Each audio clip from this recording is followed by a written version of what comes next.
The Paw, Manitoba, population 5,600. It's more than 600 kilometers northwest of Winnipeg, and it's where Dr. Andrea Wilson agreed to work for 10 years after graduating from the Family Medicine Residency Program at the University of Manitoba. According to court documents, Wilson signed a $100,000 loan agreement and agreed to work at least 880 clinical hours every year between 2020 and 2030.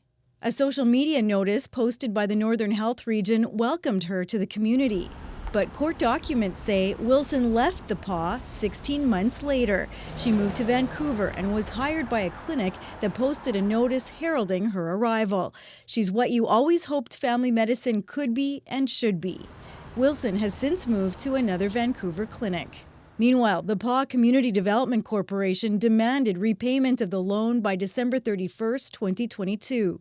The defendant has refused and/or neglected and continues to refuse and/or neglect to pay the loan. But sometimes it doesn't work out, and that's absolutely devastating to a municipality and to a region and to the residents. And ultimately, they're the ones that are truly hurt by this.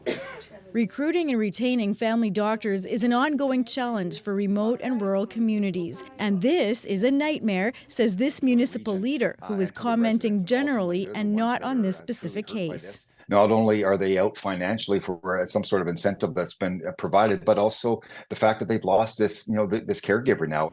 While working in the Paw, Wilson would have been eligible for a Canada Student Loan Forgiveness Program to combat the shortage of family doctors and nurses. To really focus on communities that were most in need. Unfortunately for most people, the repayment process can take quite a long time.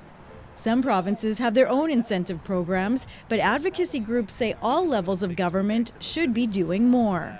A good incentive for them to be able to stay would be to offer them free tuition. Dr. Wilson couldn't be reached for a comment. She has until the beginning of December to file a statement of defense. Karen Pauls, CBC News, Winnipeg.